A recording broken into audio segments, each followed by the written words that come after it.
வணக்கம். இது உங்கள் தமிழ் சனிக். இந்த வீடியோ வந்து பென்ஷனருக்கு மட்டும் இல்லாமல் யாரெல்லாம் சர்வீஸ் இருக்கிறாங்களோ அவங்களுக்குமே வந்து இது முக்கியமான வீடியோ. ஏன்னு கேட்டதுனாக்கா, நம்மளோட டாக்குமெண்ட் வந்து கிளியராக இருந்தால் தான் நம்மளோட பென்ஷனும் சரி, அதே போல் ஃபேமிலி பென்ஷனாக அது மாறும்போதும் சரி, அந்த பிரச்சனை இல்லாமல் வந்து பென்ஷன் வந்து மாறும். ஸோ அந்த மாதிரி பிபிஓவில் வந்து நம்ம என்னென்ன வந்து மெயினாக பார்க்கணும். அதே போல் பிபிஓ மட்டும் இல்லாமல் இது மற்ற டாக்குமெண்ட்டுமே பொருந்தும்.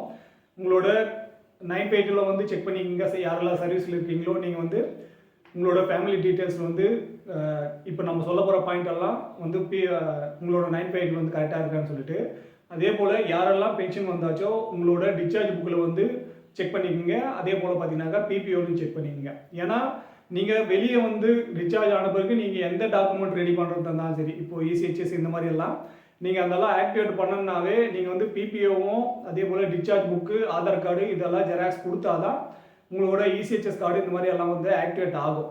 ஸோ அதில் வந்து பார்த்தீங்கன்னாக்கா உங்களோட நேம், டேட் ஆஃப் பர்த் எல்லாம் ஒரே மாதிரி இருக்கும் பட்சத்தில் தான் அது வந்து ஆக்டிவேட் ஆகும்.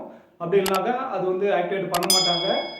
நீங்களோட இசிஹெச்எஸ்க்கு அந்த கான்ட்ரிபியூஷன் கட் பண்ண அமௌண்ட்டும் வேஸ்ட் ஆகிடும். அதே போல் நீங்கள் இது பின்னாடி வந்து வெளியே வந்த பிறகு பென்ஷன் அவுட் ஆன பிறகு நீங்கள் இது பின்னாடி வந்து டாக்குமெண்ட்டுக்காக சுற்ற வேண்டியதாக இருக்கும்.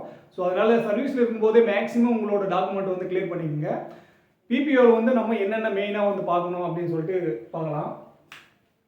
ஃபஸ்ட்டு வந்து பார்த்தீங்கன்னாக்கா பிபிஓனாக்கா பென்ஷன் பேமெண்ட் ஆர்டரு.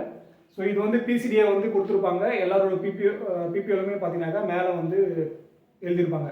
இது வந்து பார்த்தீங்கன்னாக்கா மெயினாக எக்ஸர்வீஸ் மேனுக்கு வந்து ஆல்ரெடி தெரிஞ்சிருக்கும். நம்ம ஏன் விளக்கமாக சொல்கிறோம்னாக்கா, நிறைய ஃபேமிலி பென்ஷனர் இருக்காங்க. அவங்களோட மகளோ வந்து ஹேண்ட்லிங் பண்ணும்போது அவங்களுக்கு வந்து பிபிஓனா என்ன, அது வந்து எப்படி இஷ்யூ பண்ணுறாங்க, எதுக்காக கொடுக்குறாங்கன்னு சொல்லிட்டு தெரியாமல் நிறைய பேர் வந்து ஃபோன் பண்ணுறாங்க.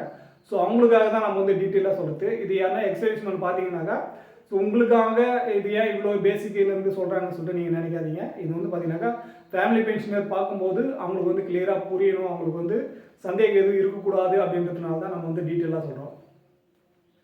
ஸோ பிபிஓவில் ஃபஸ்ட்டு வந்து பார்க்க வேண்டியது என்னென்னு பார்த்தீங்கன்னாக்கா, பர்சனல் டீட்டெயில்ஸ். யார் வந்து பென்ஷனரோ அவரோட டீட்டெயில்ஸ் வந்து தரவாக பாருங்கள்.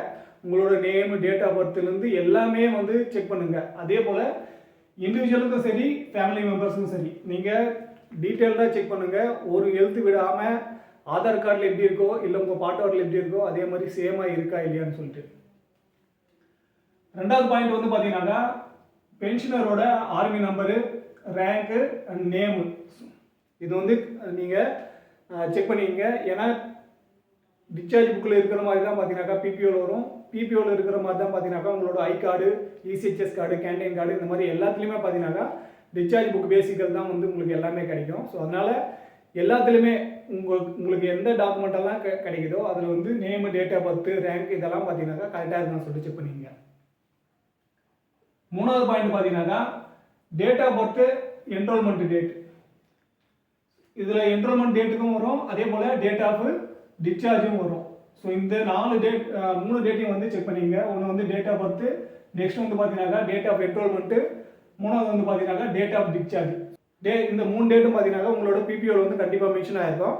ஸோ அதை வந்து நீங்கள் ஒரு டைம் வந்து கிளியராக செக் பண்ணிக்கங்க.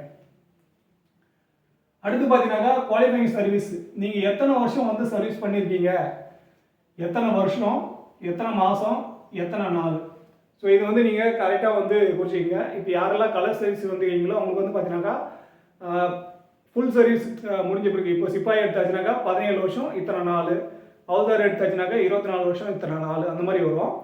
யாரெல்லாம் ப்ரீ மெச்சூர் வரீங்களோ அவங்களுக்கு தான் பார்த்தீங்கன்னாக்கா இத்தனை வருஷம், இத்தனை மாதம், இத்தனை நாள்னு சொல்லிட்டு வரும். ஏன்னா அவங்களுக்கு வந்து இப்போ 15 வருஷம் 6 மாதம் 8 நாளில் வந்து அவுட் ஆகலாம். ஸோ இந்த மாதிரி அவங்களுக்கு வந்து வேரியேஷன் இருக்கும். அதனால் நீங்கள் வந்து பார்த்தீங்கன்னாக்கா உங்களோட இயரு, மந்த்து, டேட்டு எத்தனை நாள் வந்து நீங்கள் சர்வீஸ் பண்ணிங்களோ டோட்டலாக அது வந்து நீங்கள் கனெக்ட் பண்ணி வச்சுக்கோங்க. அடுத்து பார்த்தீங்கன்னாக்கா டைப் ஆஃப் பென்ஷனு. ஸோ இது வந்து டைப் ஆஃப் பென்ஷன் வந்து பார்த்தீங்கன்னாக்கா ஃபஸ்ட்டு வந்து சர்வீஸ் பென்ஷனு.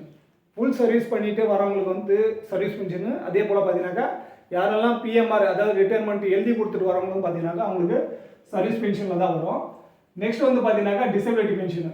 இன்வேலிட் அவுட் ஆகிறது, போர்ட் அவுட் பண்ணுறது, இல்லை மெடிக்கல் ரீசனுக்காக வந்து அவுட் ஆகிட்டு வராங்கனாக்கா அவங்களுக்கு வந்து பென்ஷன் கிடைக்குன்னா அது வந்து பார்த்தீங்கன்னாக்கா டிசபிலிட்டி பென்ஷன் ஆகிடும். நெக்ஸ்ட் பார்த்தீங்கன்னாக்கா வார் இன்ஜுரி மூலயமா வந்து அவுட் ஆகிட்டு அவங்களுக்கு வந்து கிடைக்குது பென்ஷன் கிடைக்குதுனாக்கா அது வந்து வார் இன்ஜினியரில் வரும். அடுத்து பார்த்தீங்கன்னாக்கா ஃபேமிலி பென்ஷனர். ஸோ இதில் எல்லாமே சேர்த்து இது மூணுமே பார்த்தீங்கன்னாக்கா பென்ஷனர் வந்து இருக்காரு, யார் சர்வீஸ் பண்ணாங்களோ அவங்க இருக்காங்க, இவங்க இல்லாத பட்சத்தில் பார்த்தீங்கன்னாக்கா ஃபேமிலி பென்ஷன் வந்து கிடைக்கும். ஃபேமிலி பென்ஷன்லேயே பார்த்தீங்கன்னாக்கா லிபரேஜ்டு ஃபேமிலி பென்ஷன் இருக்குது, அதே போல் ஸ்பெஷல் ஃபேமிலி பென்ஷன் இருக்குது. நெக்ஸ்ட் பார்த்தீங்கன்னாக்கா ஆர்டினரி ஃபேமிலி பென்ஷன் இருக்குது. அதுக்கடுத்து பார்த்தீங்கன்னாக்கா டிபெண்டன்ட் ஃபேமிலி பென்ஷன் இருக்குது. ஸோ இந்த டிபெண்டன்ட் ஃபேமிலி பென்ஷன் வந்து எப்படி கிடைக்கும் சொல்லி நம்ம 10வது பாயிண்ட்ல வந்து பார்க்கலாம். ஸோ இந்த மாதிரி எந்த ஃபேமிலி பென்ஷன் வந்து கிடைக்குது அப்படின்றது சொல்லிட்டு அதில் அப்படின்னு பிபிஓவில் வந்து மென்ஷன் பண்ணியிருக்கோம். அது வந்து நீங்கள் கவனித்து பாருங்கள். 6வது பாயிண்ட் பார்த்தீங்கன்னாக்கா உங்களுக்கு எவ்வளோ கிராஜுவிட்டி கிடச்சிருக்கு. நீங்கள் வந்து பென்ஷன் அவுட் ஆகும்போது ஃபஸ்ட்டு பிபிஓ ஒரிஜினல் பிபிஓ வந்து ஜென்ரேட் ஆகும்போது பார்த்தீங்கன்னாக்கா அதில் வந்து கிராஜுவிட்டி அமௌண்ட் வந்து மென்ஷன் பண்ணியிருப்பாங்க. அதே போல் பார்த்தீங்கன்னாக்கா அதில் இசிஹெச்எஸ்க்கு வந்து உங்கள்கிட்ட எவ்வளோ கான்ட்ரிபியூஷன் கட் பண்ணியிருக்காங்க அப்படின்னு சொல்லிட்டு அதில் வந்து அந்த அமௌண்ட்டை வந்து மென்ஷன் பண்ணியிருப்பாங்க. உங்களுக்கு ஃபஸ்ட்டு ஜென்ரேட் ஆகிற ஒரிஜினல் பிபிஓ, அதுக்கப்புறம் சேஞ்ச் ஆகிட்டு வர பிபிஓலாம் பார்த்தீங்கன்னாக்கா குறைஞ்ச பிபிஓ. ஆனாலும் உங்களுக்கு வந்து பேசிக் பிபிஓவில் ஃபஸ்ட்டு ஜென்ரேட் ஆகிற அந்த பிபிஓவில் மட்டும்தான் உங்களுக்கு வந்து பார்த்தீங்கன்னாக்கா இந்த கிராஜுவிட்டி அமௌண்ட்டும் இசிஹெச்எஸ் கான்ட்ரிபியூஷன் வந்து கொடுத்துருப்பாங்க. அடுத்து பார்த்தீங்கன்னாக்கா கம்யூட்டேஷனு. இது வந்து பார்த்தீங்கன்னாக்கா உங்களோட டேட் ஆஃப் ரிட்டையர்மெண்ட்டை வச்சு இது வந்து மாறுபடும். ஆனால் கம்யூட்டேஷனும் பார்த்தீங்கன்னாக்கா அதில் வந்து மென்ஷன் பண்ணியிருப்பாங்க. நீங்கள் எத்தனை பர்சன்டேஜ் வாங்கியிருக்கீங்க, எவ்வளோ அமௌண்ட், எத்தனை பர்சன்டேஜ் வாங்கினதுனால உங்களுக்கு வந்து எவ்வளோ பென்ஷன் வந்து கிடைக்குது, எவ்வளோ அமௌண்ட் வந்து 15% கட் பண்ண போகிறாங்க அப்படின்ற அந்த டீட்டெயிலும் வந்து இருக்கும் கம்யூட்டேஷன் பார்த்தீங்கன்னா. 8வது பாயிண்ட் வந்து பார்த்தீங்கன்னாக்கா டீட்டெயில் ஆஃப் ஸ்பௌஸ். உங்களோட என்ஓகே நெக்ஸ்ட் ஃபேமிலி பென்ஷன் வாங்க போகிறவங்க வந்து அவங்க தான். ஸோ அதனால் அவங்களோட டேட்டா வந்து தனியாகவே காலம் கொடுத்துருப்பாங்க ஸ்பௌஸ் டீட்டெயில்னு சொல்லிட்டு. ஸோ அந்த காலத்தில் வந்து ஸ்பௌஸோட name, Aadhaar card number, date of birth, PAN number, அதே போல் mobile, email number, email ID, so இந்த மாதிரி அவங்களோட டீட்டெயில்ஸ் எல்லாம் இருக்கும். அதையுமே பார்த்தீங்கன்னாக்கா நீங்கள் டீட்டெயில்டாக வந்து செக் பண்ணிங்க. எப்படி ஆஸ் பர் உங்களோட டிஸ்சார்ஜ் புக்கில் இருக்கோ அதே மாதிரி சேம் பிபிஓவில் வந்து வந்திருக்கா, இல்லை ஒரிஜினல் பிபிஓவில் வந்து கரெக்டாக இருக்குது, குறைஞ்ச பிபிஓவில் வந்து மாறி வந்திருக்கான்னு சொல்லிட்டு நீங்கள் ஒரு பிபிஓவும் ஜென்ரேட் ஆகும்போதும் நீங்கள் அதை வந்து செக் பண்ணுங்கள். இதில் வந்து பார்த்தீங்கன்னாக்கா இன்கேஸ் ஒரு சிலருக்கெல்லாம் பார்த்தீங்கன்னாக்கா டேட் ஆஃப் பர்த் மட்டும், டேட் ஆஃப் இயர் மட்டும் தான் மென்ஷன் ஆகிருக்குன்னு சொல்லிட்டு சொன்னீங்க. அதாவது பழைய 80க்கு முன்னாடி இல்லை பழைய பென்ஷனருக்கு வந்து பார்த்தீங்கன்னாக்கா அவங்களுக்கு வெறும் இயர் மட்டும்தான் மென்ஷன் ஆகிருக்கு அப்படின்னு சொல்லிட்டு நிறைய பேர் சொல்கிறீங்க. ஸோ அதை வந்து நீங்கள் டேட்டு, மந்த்து, இயராக வந்து மாற்றிக்கிங்க. அவங்க எந்த நாளில் வந்து பிறந்தாங்க, எந்த மாதம், எந்த வருஷம் சொல்லிட்டு இதை இந்த மாதிரி டேட்டு, மந்த், இயர் ஃபார்மேட்டில் வந்து மாற்றுங்க. வெறும் இயர் மட்டும் இருந்தாச்சுனாக்கா நீங்கள் வந்து ரெக்கார்ட் ஆஃபீஸை வந்து கான்டாக்ட் பண்ணி அதை வந்து சேஞ்ச் பண்ணிவிட்டு டேட்டு, மந்த்து, இயரை வந்து மாற்றிங்க. நீங்கள் வந்து அது எப்படி ஆதார் கார்டில் இருக்கோ அந்த மாதிரி மாற்றிக்கலாம். இல்லைனாக்கா உங்களோட பாஸ்போர்ட்டில் என்ன இருக்குது அப்படின்னு சொல்லிட்டு செக் பண்ணிவிட்டும் நீங்கள் வந்து மாற்றிங்க. ஆனால் 100% வந்து நீங்கள் இயர் மட்டும் இருந்தாச்சுனாக்கா நீங்கள் டேட்டு, மந்த்து, இயராக வந்து மாற்றிங்க. யாரெல்லாம் ஸ்பௌஸ் பென்ஷனர் இருக்காரு, நெக்ஸ்ட் வந்து ஸ்பௌஸ் இருக்காங்க, அவங்களுக்கு வந்து ஃபேமிலி பென்ஷனுக்கு அடுத்து அவங்களுக்கு வந்து பென்ஷன் கிடைக்க போகுது அப்படின்ற பட்சத்தில், இல்லை ஆல்ரெடி ஃபேமிலி பென்ஷன் தான் வாங்கிட்டு இருக்காங்க அப்படின்ற பட்சத்தில் அவங்களுக்கு ஜாஸ்தி இருக்காது. ஏன்னா ஆல்ரெடி அவங்களுக்கு வந்து ஃபேமிலி பென்ஷன் கிராண்ட் ஆகிட்டு எல்லாமே ப்ராசஸ் கம்ப்ளீட் ஆகிட்டு இருக்கும். ஸோ அவங்க வந்து ஜாஸ்தி இது பின்னாடி போக மாட்டாங்க. யாரெல்லாம் ஃபேமிலி பென்ஷனை கன்வெர்ட் ஆகிட்டாங்க அவங்களுக்கு ஃபேமிலி பென்ஷனுக்கு அடுத்து வந்து யாராவது டிபெண்டட் இருக்காங்க அப்படின்ற பட்சத்தில் அவங்களும் பார்த்தீங்கன்னாக்கா இந்த மாதிரி சேஞ்ச் பண்ணிக்கோங்க.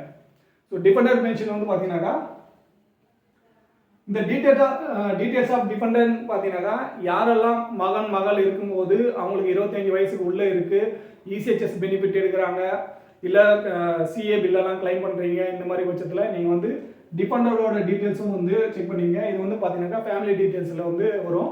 அது பிபிஓலையுமே அவங்களோட நேம் எல்லாம் மென்ஷன் ஆகிட்டு வரும். ஸோ அந்த டைமில் அவங்களோடையும் நேமு, டேட் ஆஃப் பர்த்து இதெல்லாம் வந்து பார்த்தீங்கன்னாக்கா செக் பண்ணிக்கோங்க. 10வது பாயிண்ட் வந்து ரொம்ப முக்கியமான பாயிண்ட்டு. ஏன்னா இது ரிலேட்டடாக வந்து கிட்டத்தட்ட எங்கிட்ட ஒரு 10 பேர்கிட்ட பேசியாச்சு. இதில் வந்து விடோ டாக்டர் இருக்காங்க, டிவோர்ஸ் டாக்டர் இருக்காங்க, அன்மேரிட் டாக்டர் இருக்காங்க. ஸோ இந்த மாதிரி 3 கண்டிஷனில் இருக்காங்க அப்படின்ற பட்சத்தில் பென்ஷனருக்கு அடுத்து ஃபேமிலி பென்ஷனருக்கு அடுத்து இவங்களுக்கு வந்து பென்ஷன் கிடைக்கும். அப்படி இல்லை பென்ஷனர் மட்டும்தான் இருக்காங்க, அவங்களோட என்ஓகே வந்து முன்னாடியே இறந்துட்டாங்க, பென்ஷனர் மட்டும்தான் இருக்காரு அப்படின்ற பட்சத்துலையும் பென்ஷனருக்கு அடுத்து டிபெண்டர் பென்ஷனில் இவங்களுக்கு வந்து பென்ஷன் கிடைக்கும். ஸோ இவங்கள வந்து விடோவாக இருந்தாலும் சரி, டிவோர்ஸ் டாக்டராக இருந்தாலும் சரி, அன்மேரிட் டாக்டராக இருந்தாலும் சரி, நீங்கள் கண்டிப்பாக ரெக்கார்ட் ஆஃபீஸ்க்கு வந்து இன்ஃபார்ம் பண்ணிவிட்டு அவங்கள வந்து குறிப்பிடுங்க. இந்த மாதிரி விடோ டாக்டர் இருக்காங்க, இல்லை டிவோர்ஸ் டாக்டர் இருக்காங்கன்னு சொல்லிட்டு பிபிஓவில் வந்து குறைஞ்சின பிபிஓவில் ஜென்ரேட் ஆகும். ஸோ இதுலேயுமே இன்னொரு முக்கியமான வந்து பார்த்தீங்கன்னாக்கா டிசபிள் சைல்டு. ஸோ யாராவது மென்டலி டிசபிளோ இல்லை வேறு இந்த மாதிரி டிசபிள் இருக்காங்க, அவங்களுக்கு வந்து கவர்மெண்ட் மூலிமா டிசபிலிட்டி சர்டிஃபிகேட் கொடுத்துருக்காங்கனாக்கா கண்டிப்பாக இவங்களையும் வந்து பிபிஓவில் வந்து டிசபிள் சைல்டுன்னு சொல்லிட்டு மென்ஷன் பண்ணுங்கள். ஸோ இதெல்லாம் பார்த்தீங்கன்னாக்கா நீங்கள் எப்போ பென்ஷன் இருக்காங்களோ அப்போ பண்ணியாச்சுனாக்கா உங்களுக்கு வந்து ஈஸியாக இருக்கும். இது ஏன் கேட்டாச்சுனாக்கா என்கிட்ட பேசுகிறவங்க வந்து பார்த்தீங்கன்னாக்கா எல்லாருமே பென்ஷனர் வந்து எது வரைக்கும் பென்ஷன் வாங்கிட்டு இருந்தாரோ அது வரைக்கும் எந்த பிரச்சனையும் இல்லை. ஏன்னா அவர் வந்து மகனையும் மகளையும் வந்து பார்த்துட்டு இருந்தாங்க. நெக்ஸ்ட் ஃபேமிலி பென்ஷன் இருக்கும்போதும் அவங்களும் பார்த்தீங்கன்னாக்கா அவங்களோட கேர் எடுத்துனாங்க. 2 பேருமே இல்லாத பட்சத்தில் பார்த்தீங்கன்னாக்கா இவங்களோட நிலைமை வந்து ரொம்ப கேள்விக்குறியாகிடுது. ஸோ இந்த 3 பேர் மட்டும் இல்லாமல் கணவனால் கைவிடப்பட்ட மகளும் வந்து இருக்காங்க. அவங்களுக்கும் பார்த்தீங்கன்னாக்கா நீங்கள் ஒன்று டிவோர்ஸ்க்கு அப்ளை பண்ணுங்கள், இல்லைனாக்கா கணவனால் கைவிடப்பட்ட பெண்ணுன்னு சொல்லிட்டு நீங்கள் உங்களோட தாலுகா ஆஃபீஸ் மூலிமா வந்து நீங்கள் சர்டிஃபிகேட் வாங்கிட்டு அதையுமே வந்து ரிஜிஸ்டர் பண்ணுங்கள். நம்ம ஆல்ரெடி ஒரு கேஸ் ஸ்டடியில் சொல்லியிருக்கோம், கணவனால் கைவிடப்பட்ட பெண்ணுக்கும் வந்து பார்த்தீங்கன்னாக்கா இந்த ஃபேமிலி பென்ஷனுக்கு அடுத்து அவங்களுக்கு பென்ஷன் கொடுக்கணும் அப்படின்னு சொல்லிட்டு ஜட்மெண்ட் கொடுத்துருக்காங்க. ஸோ அதனால தான் நம்ம சொல்கிறது, நீங்கள் வந்து பழைய வீடியோவெல்லாம் எல்லாம் பாருங்கள். நீங்கள் பார்த்தாச்சுனாக்கா உங்களுக்கு நிறைய வந்து கிளாரிஃபிகேஷன் வந்துடும், யாருக்கெல்லாம் ஃபேமிலி பென்ஷன் கிடைக்கும், எப்படியெல்லாம் கிடைக்கும்னு சொல்லிட்டு.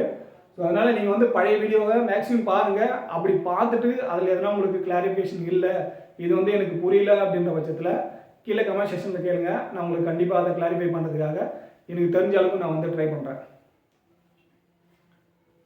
11வது பாயிண்ட் என்னன்னு பார்த்தீங்கன்னாக்கா பேங்க் அக்கௌண்ட் நம்பர். உங்களோட பேங்க் அக்கௌண்ட் நம்பரை வந்து செக் பண்ணிக்கங்க. மேக்ஸிமம் வந்து பார்த்தீங்கன்னாக்கா ஜாயிண்ட் அக்கௌண்ட் நம்பராக வச்சுங்க.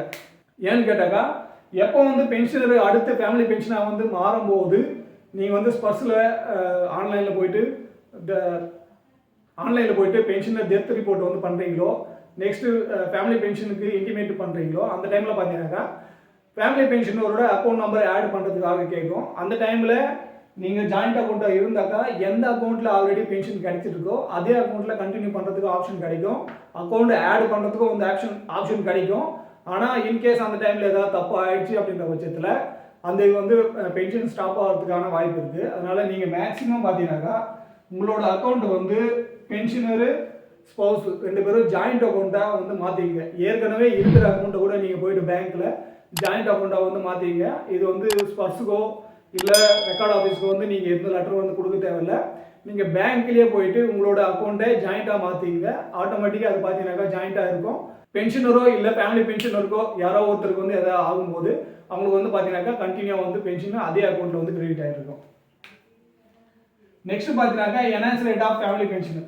ஸோ இந்த enhance rate of family pension பார்த்தீங்கன்னாக்கா இதை பற்றி தனியாகவே ஒரு வீடியோ போட்டிருக்கோம். Enhance rate of family pension வந்து எந்தெந்த கண்டிஷன் வந்து கிடைக்கும், எவ்வளோ வருஷம் வந்து கிடைக்கும்னு சொல்லிட்டு.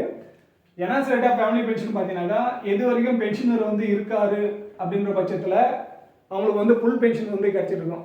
ஃபுல் பென்ஷன்னாக்கா இப்போ உதாரணத்துக்கு 30,000 ரூபா வந்து பென்ஷனர் வந்து மாதம் வாங்குறாரு அப்படின்ற பட்சத்தில் அவர் வந்து பார்த்தீங்கன்னாக்கா 55 வயசில் வந்து இறந்துட்டாரு. ஸோ இந்த 55 வயசில் இறந்த பிறகு அவருக்கு பார்த்தீங்கன்னாக்கா அதாவது இதில் வந்து பார்த்தீங்கன்னாக்கா இதை கூட 7 வருஷம் வந்து சேர்த்துக்கணும். அப்போ பார்த்தீங்கன்னாக்கா 60 வரைக்கும் எங்களுக்கு வந்து ஃபேமிலி பென்ஷன் கிடைக்கும். இன்கேஸ் ஒருத்தர் வந்து பார்த்தீங்கன்னாக்கா 65 வயசில் வந்து இறந்துட்டாரு அப்படின்ற பட்சத்தில் இவங்களுக்கு 2 வருஷம் தான் வந்து ஃபுல் பென்ஷன் கிடைக்கும்.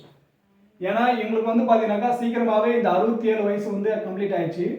எது முன்னாடி முடியுதோ ஒன்று வந்து 67 வயசு, நெக்ஸ்ட் வந்து பார்த்தீங்கன்னாக்கா 7 வருஷம். ஸோ இது ரெண்டுத்தில் எது வந்து முன்னாடி வந்து கம்ப்ளீட் ஆகுதோ அவ்வளோ நாளைக்கு வந்து என்ஹான்ஸ் ரேட் வந்து ஃபேமிலி பென்ஷன் கிடைக்கும்.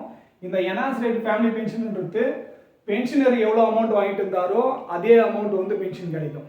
இந்த 67 வயசு இல்லை 7 வருஷம் வந்து கம்ப்ளீட் ஆன பிறகு பார்த்தீங்கன்னாக்கா பென்ஷனர் வந்து இப்போ நம்ம ஏற்கனவே சொன்ன மாதிரி 30,000 வந்து வாங்குறாங்க அப்படின்ற பட்சத்தில் இதில் வந்து 60% தான் உங்களுக்கு வந்து பென்ஷன் கிடைக்கும், ஆர்டினரி ஃபேமிலி பென்ஷனு. ஸோ இது வந்து எவ்வளோ நாளைக்கு கழிச்சு கிடைக்கும்ன்றத வீடியோ வந்து போட்டிருக்கோம். நீங்கள் வந்து பழைய வீடியோ சேனல் இருக்க பழைய வீடியோ வந்து பாருங்கள். உங்களுக்கு மேக்ஸிமம் 80% வந்து உங்களுக்கு பென்ஷன் ரிலேட்டடான என்னென்ன இஷ்யூ இருக்குது, என்னென்ன வந்து கிடைக்குது, அது வந்து எப்படி கேல்குலேட் பண்ணுறதுன்ற டீட்டெயில்டான இருக்கும். ஸோ இந்த வீடியோவில் அவ்வளோதான். இந்த வீடியோ பிடிச்சிருந்தா லைக் பண்ணுங்கள், ஷேர் பண்ணுங்கள். மறக்காமல் ஃபஸ்ட் டைம் சேனல் பார்க்குறவங்க சப்ஸ்கிரைப் பண்ணிவிட்டு பக்கத்தில் இருக்க பெல் ஐக்கானை கிளிக் பண்ணிங்க. இதே போல் இன்னொரு வீடியோவில் மீண்டும் சந்திக்கலாம். நன்றி, வணக்கம்.